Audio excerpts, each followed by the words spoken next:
Good afternoon, everybody.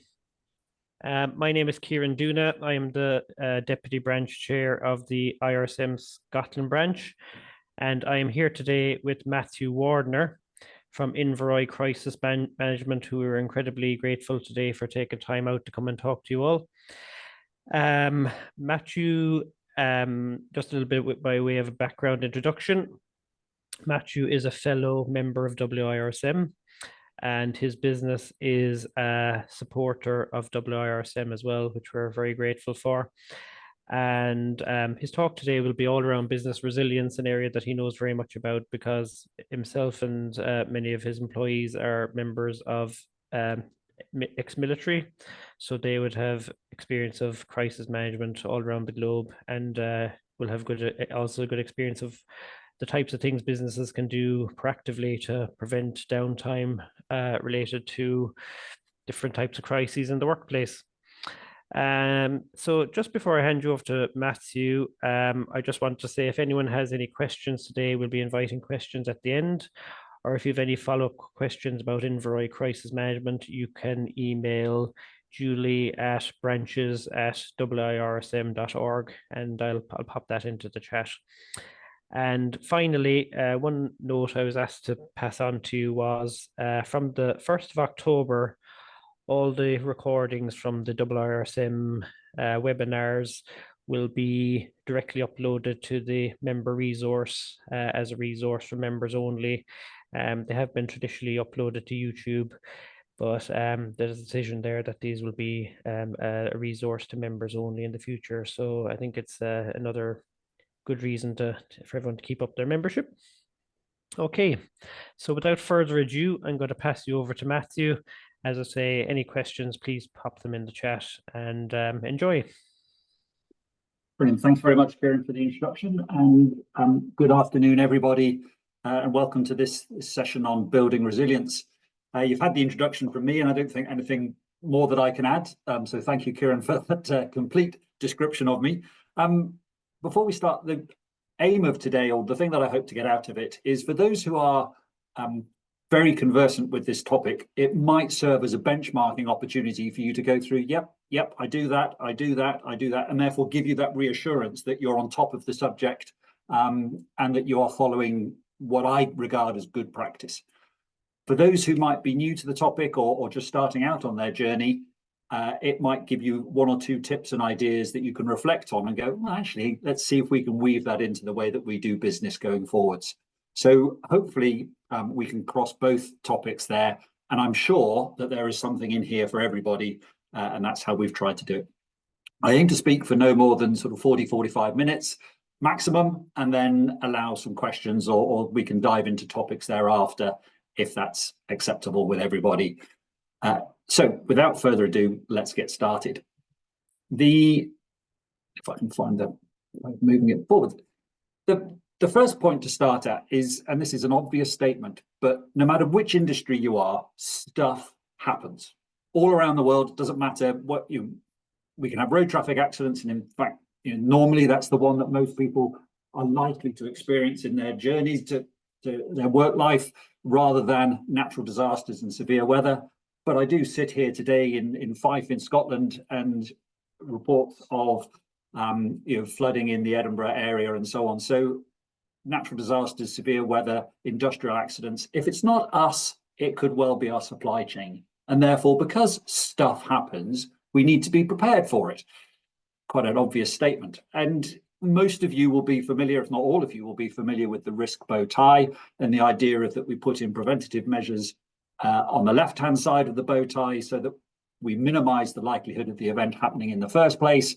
But if it does happen, then we've got the response and recovery afterwards. And that's where we're going to come in this afternoon. So the area on the right-hand side of the bow tie. This little graph, I think, is quite a useful one and might be useful for your leadership teams when you're trying to get buy-in for why do we exercise. The green line is that amount of activity that happens when something bad happens. That first few moments that we all hope it isn't, but quite often it is chaos as you're trying to make sense of what's going on and trying to make decisions and respond to the incident. The blue line is the supply of reliable information, i.e. how many people are involved in the incident, where is it, what's happening, what are we going to do next type things.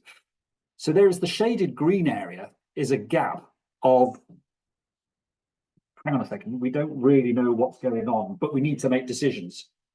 And that capability gap is filled by your experience through doing training, by doing exercises and practicing what we are talking about now. So it's all very well having a lovely plan, but you gain experience by doing the plan. And if because of our brilliance of our preventative measures on the left-hand side of the bow tie, these incidents are becoming fewer, well, the only way that we can fill that capability gap is by doing exercises and learning through experience. And as I say, quite useful when you're trying to get that management buy-in of, okay, why are we spending another few £1,000s on this exercise when we only did one last year type thing.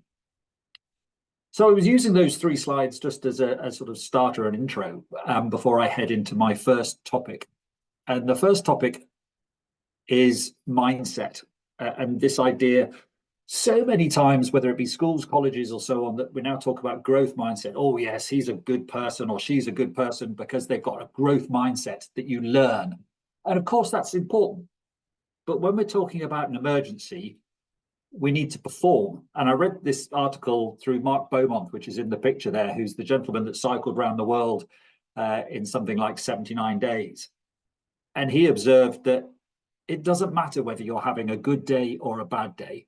When that stuff happens, you have to be able to walk in the room to your response center or pick up your breathing apparatus and start deploying the hose for the fire or whatever it might be. And it has to work because people's lives depend on it. And it's no good saying, oh, do you know what, I'll learn about it afterwards.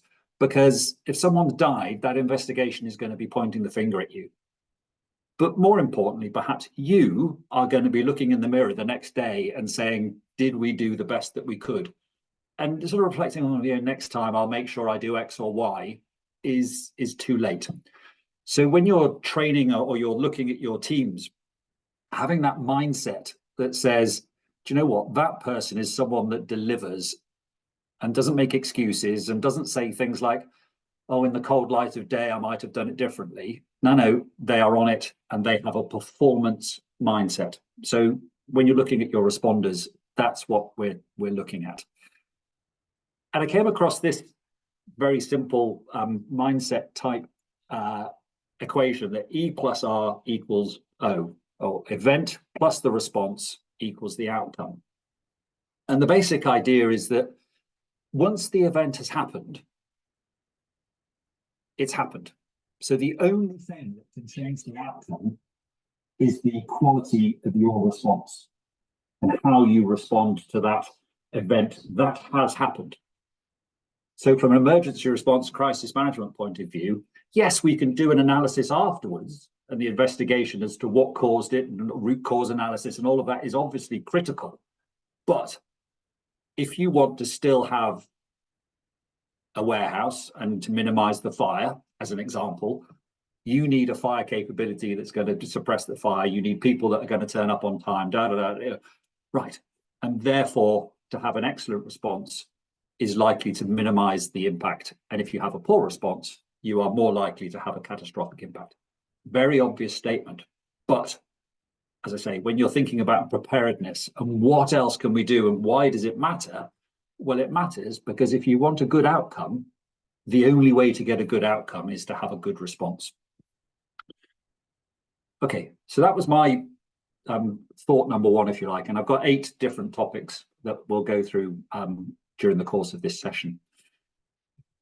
The second topic that I was looking at is what I regard as the components of a good response. And rather reassuringly, they spell placid. And placid is another word for being calm.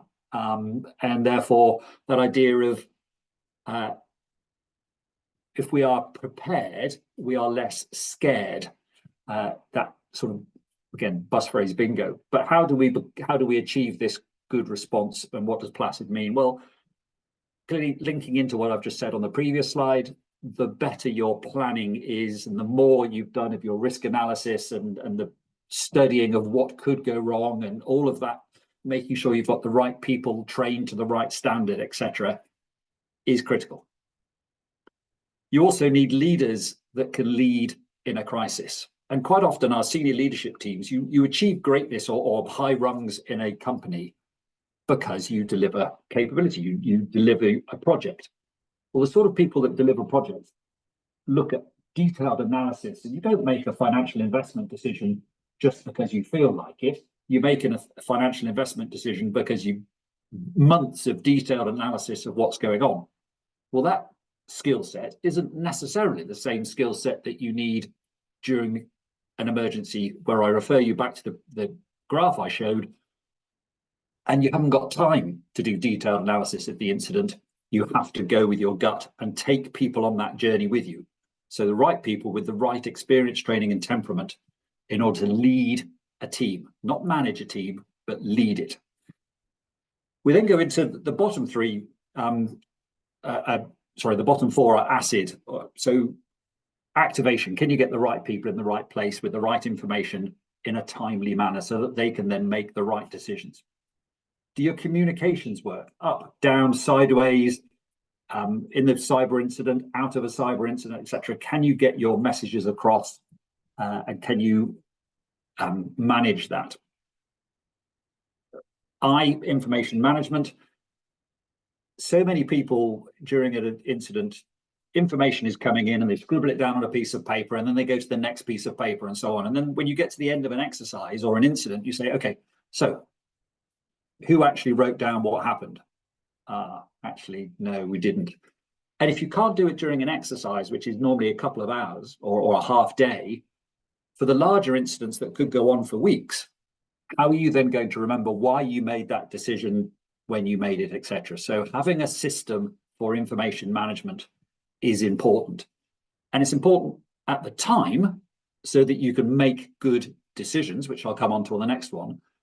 It's also important in retrospect for, heaven forbid, but fatal accident inquiry, etc., that could be years later or more timely. Something like an insurance claim that says, you know, show me where you decided to do X. All right, there it is in the log. Thanks very much. Payment made. So information management at the time enables the leader of the response to be able to make the best decision that is, or the most appropriate decision. And it's important afterwards for lessons, for insurance claims, for court proceedings, etc. And my final one here is decision making. And can we actually make a decision? And sometimes it's a decision not to make a decision is still a decision, but you go through that process of what is the end state that we're trying to achieve, what are the ways of achieving that, and what are the means or the resources. So ends, ways, and means is a way of making a decision, and then linking back to the C to communicate that. So when you're looking at an exercise, if you review it through the lens of Placid, it's not a bad template for saying how good was our response. Okay, that's number two. So moving on to point number three.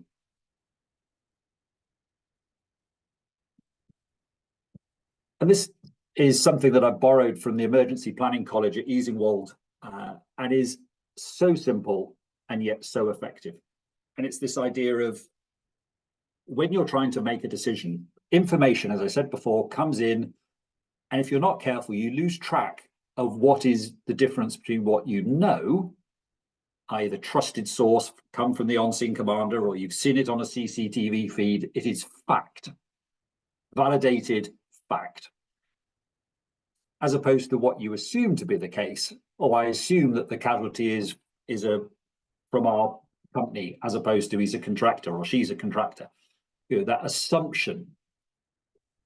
And then the final category is that we just don't know. So how many people are there at muster? I don't know. Okay. And if you draw this on a board in 3 columns, and at the start of the incident, you say, right, this is what we know. There is a fire in the X location.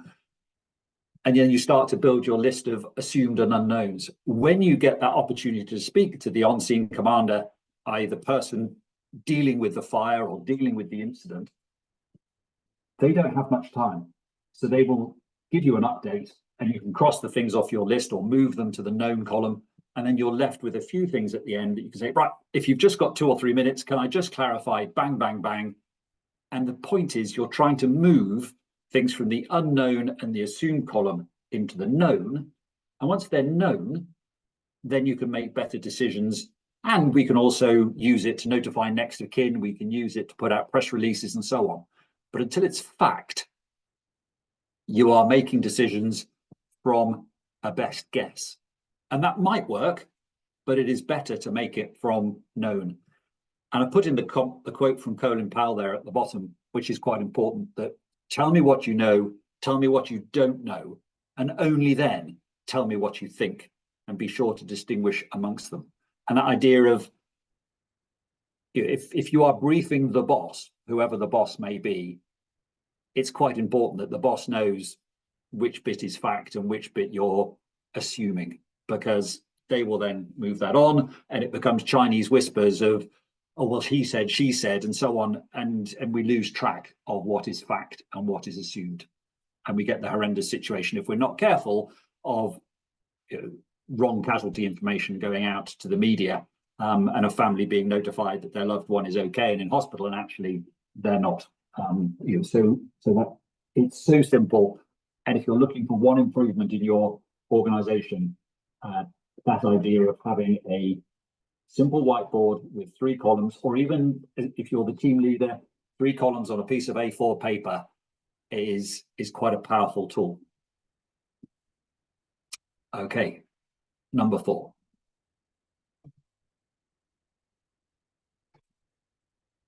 First thing that I joined the army bizarrely 40 years ago tomorrow. I went to the Royal Military Academy at Sandhurst, aged only 18, to start my journey in the army. And the very first lesson that I remember, other than perhaps ironing my uniform and polishing my boots, is battle procedure. And battle procedure is this idea of how do you, quote, launch the soldier into battle without waste of time and with minimum fuss, knowing exactly what has to be done and how it is going to be achieved. And as you can read as well as I am, I'm sure, but it's this idea that it allows the commander to bring the force into battle quickly with the maximum preparation, ensures that as many actions as possible are carried out concurrently. And if you think about that from a normal business perspective, well, hang on a second, that's sort of what I want for my emergency response capability. I want to launch the team into the contact area, the fire or the flood or the cyber attack, as efficiently as possible, knowing what they have to do and how they're going to achieve it. Well, that sounds like quite a useful start point. So with that in mind, the Army use mnemonics all the time. And the one for this is CAKE, C-A-K-E, and hence the diagram of a piece of cake. So how do we transition military battle procedure into something that's useful for all of us? So the first C is concurrent activity, and that idea of what we can achieve simultaneously. So, and I put an example up here, the idea of that if we need, if there is an incident in one of our sites, and I work quite a lot with the offshore oil and gas industry, and therefore the idea of if there is an incident and we think we might need a medevac helicopter, well, rather than waiting for it, can we get the medevac helicopter being prepared whilst we're also still fighting the fire? And I appreciate you might go, oh, but until the fire's out, the helicopter can't land, etc. No, I'm not saying necessarily launch it, but I'm saying at least get it prepared and sort out, stretcher cases, etc. And you are doing 2 things at once. The A is anticipation. And through experience, and the more of these exercises we do, and sadly, if you're involved in a real incident, that experience allows you to anticipate what might be required next. And I use the example of going back to my helicopter and a medevac. If that happens, the HR representative in the team, oh, hang on a second, if we might have casualties, let's get me logged on to the next of kin database so that as soon as I get the name come up, I can then find the next of kin. And when it is the right time, we've then got the right contact details, and we can establish comms with the next of kin in whatever form of family liaison that might look like. You don't have to wait to be asked to do a task if you're a professional at what you do and you've done it before. You go, oh, yeah, the commander or the leader is going to ask me for this, so I will get it ready. So you just make it more efficient. The next one is knowledge of the system. And that could be, how do you log on to a bespoke IT system, but it could just be knowledge of where the laydown of fire response equipment. It could be that, what other resources do we have? Where do we get, which is the nearest hospital? All of that. Your own system and the wider UK emergency services. Do we know how it all integrates and fits together? And who am I going to be calling? What about our contractors? Do I have not their normal phone number? Because on a Sunday afternoon, I need the person who is the duty manager, so that when I'm ringing up to say we've got an incident and one of your team has been injured, is it going to work? So that knowledge of the system. And the E is just efficient drills. And the more familiar you become with the emergency response plan, the more familiar you become with the equipment that you might need to use, whether it be a fire extinguisher or a flood barrier. Certainly, as I say, looking at the rain outside at the moment, I'm sure there are one or two people dusting off their flood barriers. Once we know what we're doing, then the task can be completed with minimum delay and with minimum fuss and get the job done. Because that, in an emergency, that's all that matters, is can we get that response in place, either to minimize the impact of it or to recover quickly from it. So hopefully that idea of when you're looking at the training of what do we need to do to train that mindset again of people who are willing to get after the problem rather than sit there and wait for the leader to tell them what to do. You want people that can do things concurrently, they can anticipate, they know what they're doing, they know the system, and that they have been drilled in it, so that, all right, okay, when the alarm goes off, I know what to do. Sounds quite straightforward, but it takes time, and I appreciate that time for most people is budget, and therefore, how many of those can you sweep up into one day's worth of training or exercising so that you kill more than one topic in one go? So that was item number 4, halfway through my 8. Hopefully I'm making sense so far, and I will move on to item number 5. Item number 5 is, it's all very well you having a resilience, but it might not be you that is the problem point or the sticking point. What happens if your supply chain or your third-party contractors aren't as resilient as you are? So if they have a fire at their warehouse, what impact does that have on you in your ability to deliver the outputs that you're required to deliver? Or if you're bringing in widgets from the other side of the world, what happens if the super tanker gets stuck in the Suez Canal, as happened a couple of years ago, or the tsunami in Japan, or Houthi rebels attacking convoys going through the Gulf leading up to the Suez Canal, or the Panama Canal being restricted because of water shortages? There are so many different things that can hit your contractors that you might go, it's not my business, I'll leave that to them. No, it is your business, because if you don't have that widget, you can't deliver your output. So what can we do about it? Well, the start point, quite often you'll see in your organization that the procurement company, your procurement department will put out requests for tender, and the tender will have certain requirements, which is normally to do with delivering the output. But sometimes it includes, we need you to attach the following documents, and one of those could be an example of your emergency response plan and the business continuity plan. Okay, lovely. Just because they've got a document, though, does not mean that they've got a capability. So if it's really important to you, it's worth asking them, when was the last time you exercised the plan? Can we see a copy of your post-exercise report?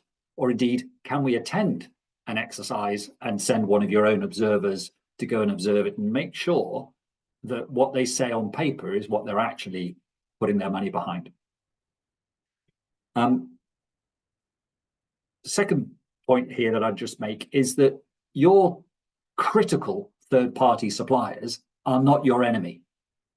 And therefore, you're not in competition with them. You may be overpriced and so on, but when the contract is signed, you want to get the best out of them. And therefore, if you do have opportunities to share good practice or invite them to a workshop or something to get them on board so that you help them so that they can help you, well, why would you not want to do that? The idea that safety is not an intellectual property topic. If it's good practice in safety and risk management, it should be shared and shared widely so that everyone benefits. And the last point there about joint training and joint exercising, it just comes back to that. If you know each other better, the K of cake that I mentioned earlier on, knowledge of the response system, what resources does Unit A have or Unit B that we can bring into our company, and so that we have a more resilient capability or a better response capability. It just makes sense, I hope. But all too often it is forgotten, and it becomes a bit of an assumption that, oh yeah, well, we'll just ring up our suppliers and they'll be able to do A, B, or C. Have you actually tested that? Have you asked them? And how many other clients will they also receive phone calls asking for exactly the same level of support when the chips are down? So please don't forget your third parties. Topic number 6 is, once we've done that, our response, inevitably we then come to the recovery phase. So we've reacted, we've responded, and now the top bit. What we're trying to do is we are looking at the development of a structured, pre-agreed process to return to business as usual as smoothly and as quickly as possible. That's what we're trying to achieve. I appreciate there are whole books on this, so in one slide, I'm not going to do any detail. But the important word there is pre-agreed. So when you're doing this, you are developing a project to recover your capability, and then you're putting it on ice or into suspended animation because the incident hasn't happened yet. You don't know when it's going to occur, and you don't know what the disruption event is going to be. But when it happens, you want to recover as quickly as possible. Well, how do you do that? Well, you have everything in place to a pre-agreed standard that the business is willing to accept the investment that requires to get to that standard against the risk of what happens if it goes wrong. So how do you do that? I would suggest that, and this is the very basic, is that you identify the scope and the minimum level of which is required. So is it the whole of the business, or is it just a critical part of it? Are you worried about the warehouse, or is it just the offices? So identify what is in scope, and then what's the minimum level? Is it one person with a mobile phone and a laptop that's able to work from home, or do you need an office space and 20 people and a bit of machinery and so on? What is the minimum that you're expecting? Some parts of businesses are more critical than others in an emergency or in that recovery situation. So I'm not demeaning the HR training department or learning department at all.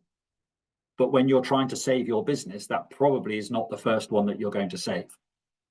So which bits are more critical, or the most critical for the outputs that you need? Then gather the data of who, when, where, how to that minimum level, and then build it from there. So you don't need to go back to full business as usual, 100 people in an office and straight away. It's small steps and get something going so that your competition isn't stealing your market, and that you're able to respond to your clients' demands. And the final bullet on the left-hand side is this idea of building departmental shopping lists, so that the department knows, right, I need to go to the HR aisle in my shop and get some people. I need to go to the finance aisle in my shop and get some extra budget. I need to go to the facilities aisle and get some seats in a communal shared workspace. Once you know what those critical resources are, your shopping list, then the departments that provide those resources understand the totality of what it is the business needs and can make plans accordingly. So on the right-hand side of this slide, firstly, the little graph at the top is the idea that the blue is the emergency phase that hits in almost immediately, and that peak of activity, and then it slowly calms down as the fire is put out and any casualties are moving to hospital or wherever.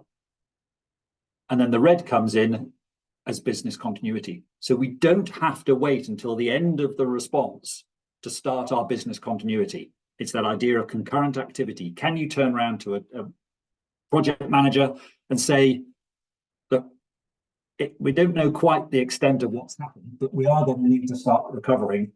Can you pull together 2 or 3 experts and start to look at what we might need, get out the business continuity plan and start putting together a team?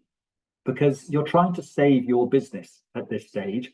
So that idea of having concurrent activity, one team is dealing with the response, the other team is dealing with or beginning to gather the information they need and their thoughts for business continuity, rather than doing it, all right, we've finished the response, now we can start the recovery. Well, that just wastes time, and time, sadly, is money. And the bit at the bottom is just a quick aid memoir. Sometimes people make business continuity so complicated, and it doesn't need to be. To survive, your business needs cash. Where do you get your cash from? You get it from clients or customers. And what are they giving you, or what are they buying? What are they paying for? They are paying for your capabilities. So you need to recover your capabilities to your client's satisfaction, so they give you cash. And if you think back to our days in COVID and all the companies that were going out of business because they ran out of cash.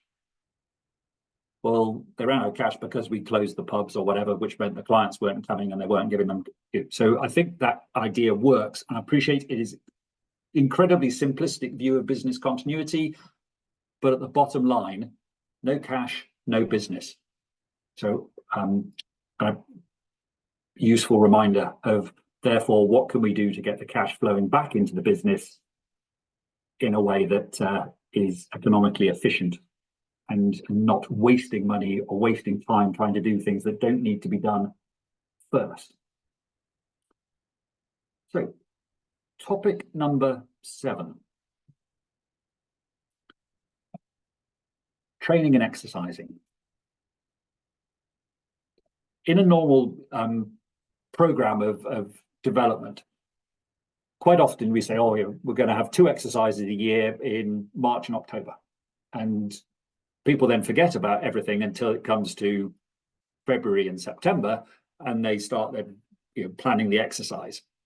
Well, I would urge you to just think, before we start the run of the exercise, have we developed people along the way? Have we done the crawling and the walking before we break into the run? And by that, I mean, you need to train people so that they know what you're expecting of them during the exercise, whether it be how to fill out a status board or how to use the fire hose, whatever it might be at the level of the exercise that you're doing. You've got to spend time and investing in the people. And some of your team, for example, the finance representative in an incident management team, you're asking them to focus on finance topics. So, okay, it's a little bit more stressful and it's a different to their normal day, but they are still dealing with finance. And the same perhaps with logistics, and the same with legal. They're all dealing with the same broad topic. But some people will be different. The log keeper in the room, that isn't a function in the average business, just to be a log keeper, or the team leader, or the crisis communications. Crisis communications is different to updating investors. So they need that bit of extra training before you plonk them into an exercise and say, there you go, this has happened, deal with it. Well, oddly enough, if you're not careful, all that will happen is that in the post-exercise report, an observation will be made that says we need to do more training. Well, that's not a huge surprise, that if the people aren't trained, you can't expect them to deliver. So having a crawl, walk, run cycle of activity or program of activity, that steady program, will help with muscle memory for those people who are experienced, and just remind them, oh yeah, I remember this, got it, thanks for the reminder. And anyone that's new to the role gives them an opportunity to learn from other people and to learn from the training provider. Bullet number 4 I've put down there is realism in training and exercises. And sometimes I look at the news and think, Well, if I'd have written that as a scenario, no one would ever have believed me. And the sad sinking of the yacht a couple of weeks ago in the Mediterranean, even the makers of the yacht say it can't sink. So that may not have been, that would have been one of those that people would have thought the scenario. So having a realistic scenario is so important. And where can you, as the manager of this, find those realistic scenarios from? Well, you can horizon scan. So you can say, right, okay, what's coming in the future, whether it's new election and change of government that we've just obviously had in the UK, and therefore tax regimes or whatever. So if you're a school at the moment, a private school, you could be saying, well, 20% VAT, what's that going to look like? Let's run an exercise. Or you might be sending a ski trip, could be going somewhere in the winter with a couple of teachers and a dozen children going skiing. Okay, well, there's an exercise scenario straight away. So let's use that. The risk register. You will have a risk register with items on it that people have thought about. Why not use the risk register as the source of your scenarios to say, well, this is top of the risk register. Therefore, have we exercised that? And by exercising it, you might reduce the impact part of the probability and impact equation, and therefore it might reduce it on the risk register. And the last point I put in there is other case studies. So looking at your sector and studying the news and saying, oh, well, actually, our competitor just had this happen, or let's therefore exercise that ourselves. Penultimate point on this slide about stakeholders and external stakeholders. The likes of the local authority or the emergency services, asking them to come along and observe, or better still, participate in your exercise in their function, can add real value to your exercise and take it from okay, we're just making sure that we as our own business are okay, to that next level of, oh, okay, how do we integrate with all these external stakeholders? And as I mentioned before, third-party contractors could be one of those external stakeholders as well. And finally, from a return on your investment, when people are saying, oh, why are we going to pay this money for this exercise and so on, or take people away from their day job, it's actually, in that bizarre sense, it's quite good team building. Putting people through a challenging scenario and they come out of the other day at the end of the day with that ability to sort of pat themselves on the back and, God, we did that. We fought the emergency and we won. That friend described it to me as strength through gloom. And you probably stayed late in the office to complete a project on time or whatever it might be, and oh yeah, we did it. Or you won an important bid for a piece of work. that almost euphoria of doing it together can be really beneficial. So I appreciate people will probably prefer to go 10-pin bowling or whatever, but it can be that a good exercise is a great team building environment. Excuse me, I'll just take a drink.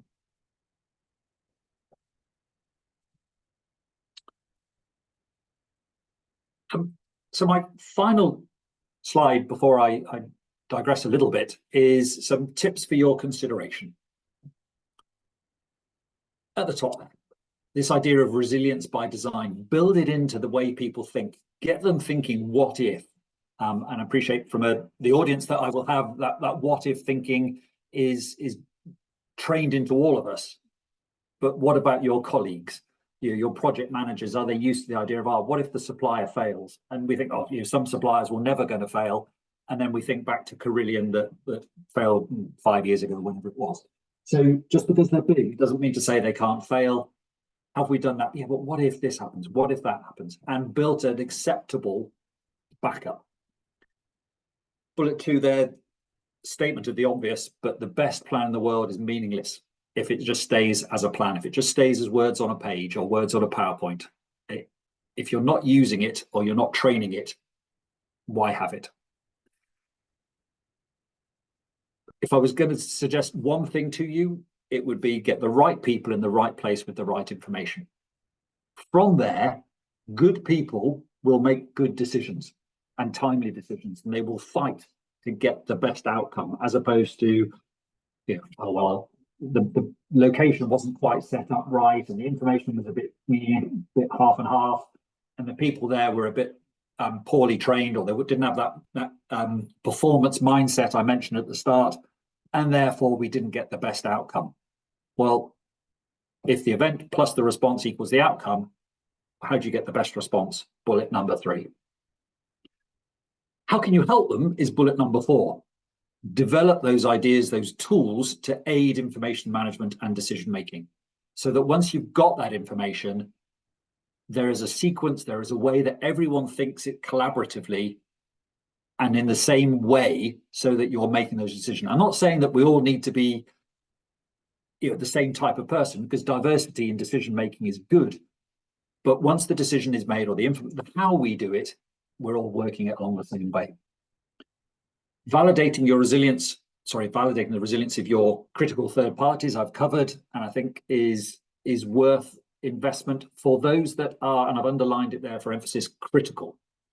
So some tier ones will be more critical than others, and it takes time and it therefore takes money to do. But if they fail and you've got a penalty clause against them, that penalty clause may not save your business. So is it worth, getting on the train, getting in the car, going and visiting them, sitting in an exercise and watching them to give you that level of assurance? I mentioned, I think on the previous slide, but one, that not everyone is doing their day job. So crisis comms, care for people, that HR type function, care for people, and logkeeper could do with specific training. And my final point here is adopt the keep it simple and straightforward approach. It has to work. So it doesn't matter what, how sexy it looks. When the incident happens, your response has to work, in order that you can look yourself in the mirror the next day and say, we did the best we could, and we saved lives, we put out the fire, we stopped the flooding, we dealt with the cyber attack, whatever it might be. So it just has to work. If you'll forgive me for 2 minutes of why I'm Inveroy Crisis Management. Kieran very kindly mentioned us at the start. So this is what we do. We do crisis and continuity management of different types. We do safety and risk management, and we do security risk management. So trying to provide that turnkey solution for businesses. We've been doing it for 10 years in March next year. Some of our clients, you'll recognize some of the logos there. So a large number of high risk or highly regulated organizations, and we do it around the world, not just in Scotland.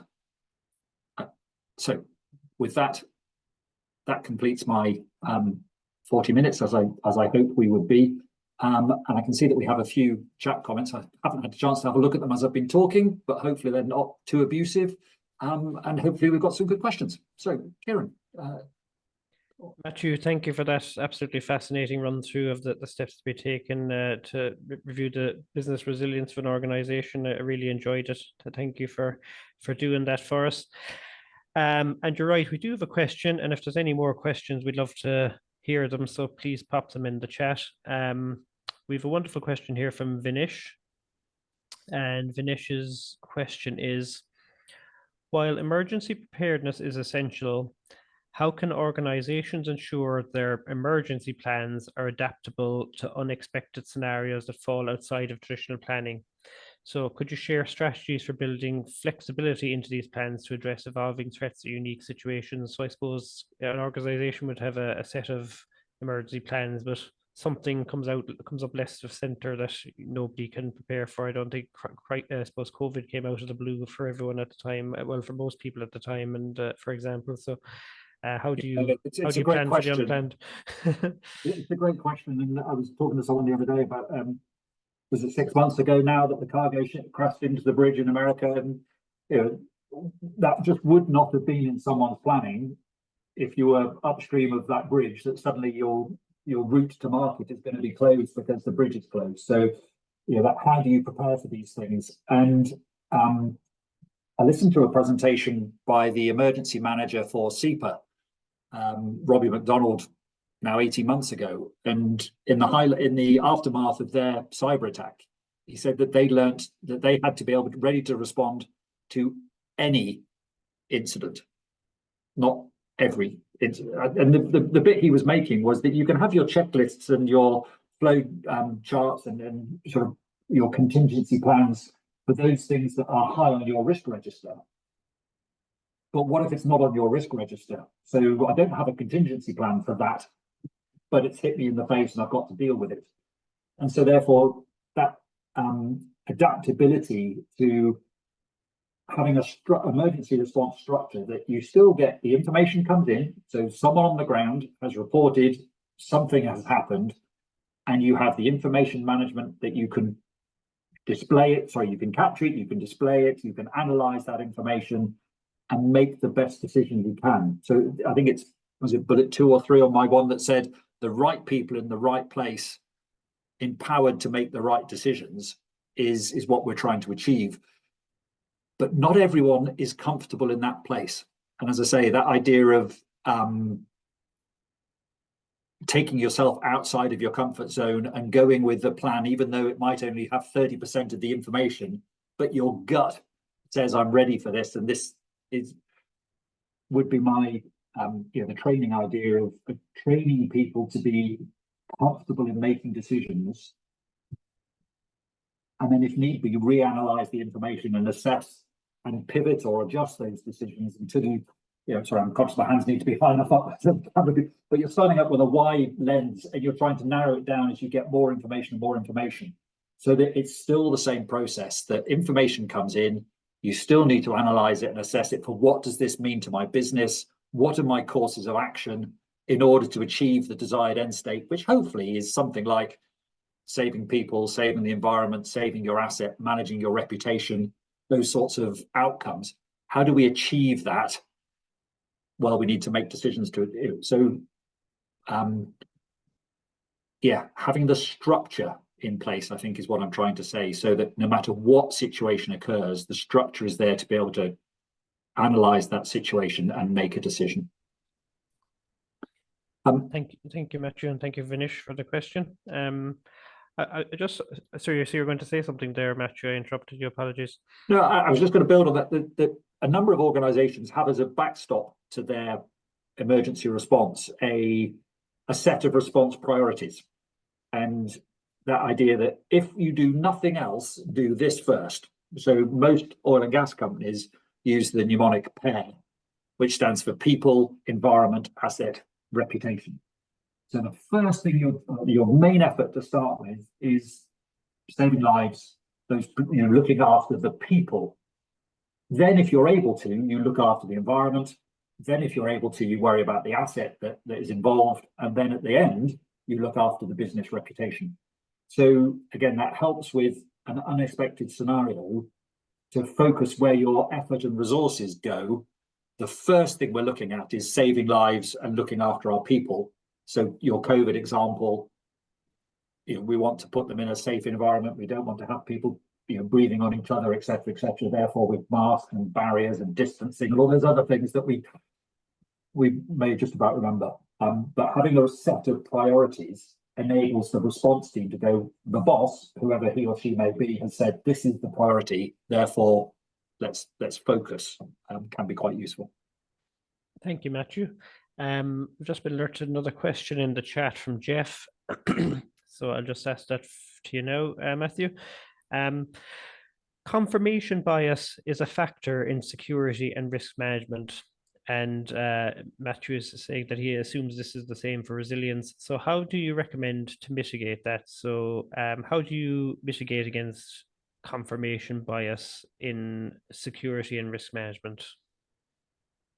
I think there are a number of biases that we can face, but that idea of validating the information, and not putting ourselves in that position that assumptions, I think if that's where I'm coming from with the question, but the idea that just because you think the fire must be out by now, have you actually spoken to the on-scene commander and confirmed that that's the case, rather than just assuming that, oh, by now the helicopter must have arrived, or by now they must be okay. If that's the question, my point would be the information of management of, is that fact? Have we assessed that? Have we checked it, etc. would be my thought. Kieran, does that make sense? Does that answer the question? Does indeed, yeah. I was just thinking back to using the pandemic, for example. I think there was examples of even confirmation bias within government when I think back they were maybe thinking that the scenario of a respiratory pandemic was so rare that they kind of seemed to scrap plans to prepare for it, if I recall. And well, that's probably a big one. And probably that, what was going on. So China was so remote of coming across internationally, that it was so remote that why plan for it and things like that. So they may be examples of confirmation bias where there may be groupthink, and I do Yeah. think with any scenario you need to monitor it closely and ramp up the plans the closer it gets. I suppose some things you may have weeks or months to prepare, but some things you might have minutes. You mentioned scenarios there like flooding. You may be in a floodplain and it's only a matter of time before if a flood comes your way. So I suppose it depends on the scenario and where you're located. Yeah. Is that one from Ahmad? Oh yes, Sorry. Jeff says, thanks for answering, Matthew. Yes, it's about how confident we can be in assumptions. Frameworks don't always include an assurance function. So yeah, it's just yeah, I suppose sometimes you have to, as it comes back to your risk register, doesn't it, Matthew? Just having all your as many scenarios you can think of in your risk register, and planning for the ones that you think are most likely in any given season or year, or whatever the case may be. Yeah, I think all of us are time poor on these things, and therefore that what's the probability, what's the impact, that and how rigorous can your or is it a 3 or is it a 4, using the sort of classic 5x5 type matrix. Sometimes that is such a guesswork. So spending the effort to nail down, no, it's a 3 because I think when you're up against, I don't have enough time to do 30 different contingency plans, right? Okay, which ones am I going to focus on? Well, those that are at the top of the risk register, but the others are swept up by the previous question on, okay, I haven't written a scenario for that, or a sequence of, right, first we'll do this, but the team are sufficiently well trained that if that's what happens, then they can adapt to face that contingency. That's when you see a well-oiled team. It's okay, we haven't got a checklist, but we still nailed it. Yeah. Actually, I have another question here for you, Matthew. You're raising a lot of questions today, which is always a good sign of a presentation. This question is from Ahmed. Sorry. So is there a specific or recommended revision timeline of a current business continuity plan or emergency response plan, other than if there are significant incident happened in an organization? So is there kind of a recommended review time period or anything like that you'd be familiar with? I think that's the balance, that if you do it, if you don't do it enough, then it just becomes something that's gathered dust, and it doesn't, people lose familiarity with it. But if you do it all the time, every quarter we're going to update the business continuity plan, then it just becomes a complete pain. And again, no one pays any attention to it. So I normally work on either you do it because of an incident that either you have experienced or one of your similar businesses has experienced, or a lesson from an exercise has cropped up that needs instant amendment, or the business structure has changed, that you've acquired another business to add, mergers and acquisitions or that type of thing, or annually would be my suggestion, just as you do probably with all your other policies and procedures. As a general business, is okay, let's dust it off, which also then leads into the, okay, if that's now the business continuity plan we've just signed off, what is the training year going to look like? Our program for the year to say, and I'll pick a calendar year just for argument's sake, it's signed off in January, February time. We do some training from March through to September, and then we run an exercise in Q4, and then we've validated the plan. We've listened on the back of the exercise. There are some lessons. We weave that then into the new revision going forward, so that we make sure that we've included the lessons. So an annual plan of document update, training and exercising, I think works quite well. Appreciate that can be budget dependent. So if the budget isn't there and you decide you have to do it every 2 years, but you're aware of the risk you're carrying of an outdated plan, again, that's workable. Thank you, Matthew. We have about 5 minutes left, so if there's any other questions, we'd love to hear them. Just one from myself, Matthew. Say a company comes to you, comes to Inveroy, crisis management, and they're looking for some help. How does the company help? Yep.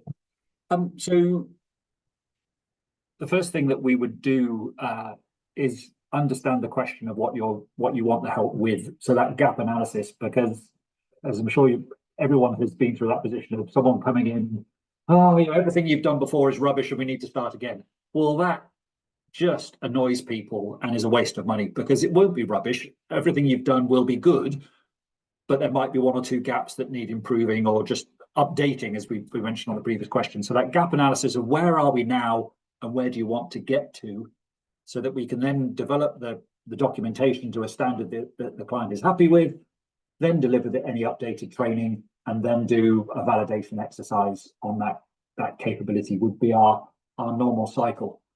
And so the first time that happens, it's likely to be the more expensive end, because you've called us in for a reason, but we should be training you so that your own team can then do that going forward, so that you don't need us to help you with a tabletop exercise, because you're the experts and you know what your risks are and you know your business. So if we've shown you how to do it, that then enables you to use the consultancy less and less and less as we go through. So once it's given that boost to get you something from your in tray, we add value to it and we put it in your out tray. So we help you develop a capability and then validate it to a standard that you're happy with. That's the goal.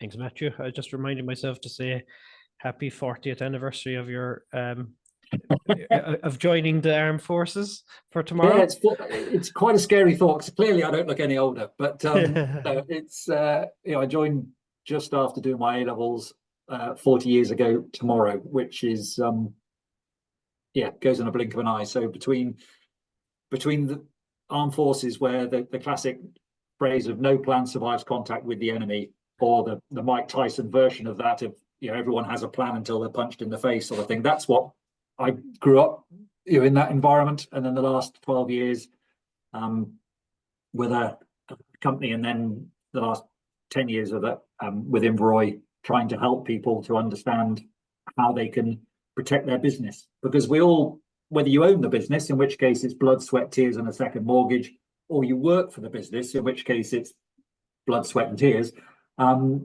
we all have passion about what we do. So why would you not want to make sure it is resilient as possible and there for the greater good of all of us? It pays our mortgages, it provides taxes, it provides jobs. Therefore, just protect your business. It's not rocket science, but there are so many little things that people can do that hopefully the audience has taken away one or two things there that they can reflect on and weave into their business going forward. But thank you for the opportunity to present today. Thank you, Matthew. Just one final question for me. I'm quite curious, because you've had your background in the military. How important is training in terms of business resilience and emergency planning? So the military is perhaps lucky that if we're not actually on operations, you're training for operations. Whereas obviously a business or an organization, you're not doing that. You're earning money. That's what you do, and therefore the time to do your training has to be taken into account. That it's taking you away from your core business of earning money for the company or whatever your output is. Appreciate charities would be slightly different. So I think training is important, but it has to be quality training, because if you've only got a couple of days a year to put aside for training of everything that you do, you might get half a day for resilience type training. Well, okay, can you get the best bang for your buck? And I don't mean cash, I mean time is really important. So the planning that goes into it to make sure that you address as many issues as possible without, how many exercises have we all been on that it seems as though Armageddon is happening because we need to add this into the exercise and this and this. It's like a flipping heck. That's a bad day in the office and therefore becomes unrealistic. But that then weaves into, let's have a program so that we don't try and do everything in one day. We build up and we don't break people, because all our people are volunteers. in this resilient space, and so we need to take them on that journey with us. But yeah, I think training is important. Keep it simple and make it stick. That sounds good to me. Yeah. Yep. More for that. Just Connor in the chat here says, thanks very much for your time, Matthew. A fantastic and informative presentation. And here, that was terrific. Thank you very much for your time today. We're just up at the 2 o'clock now. So just thank you for everyone for joining today. Really enjoyed the session. Thank you very much, and look forward to hopefully meeting you all somewhere for a coffee or a beer in due course at Sounds good. Sounds future very events. good. Yeah. Okay. Thanks, Kieran.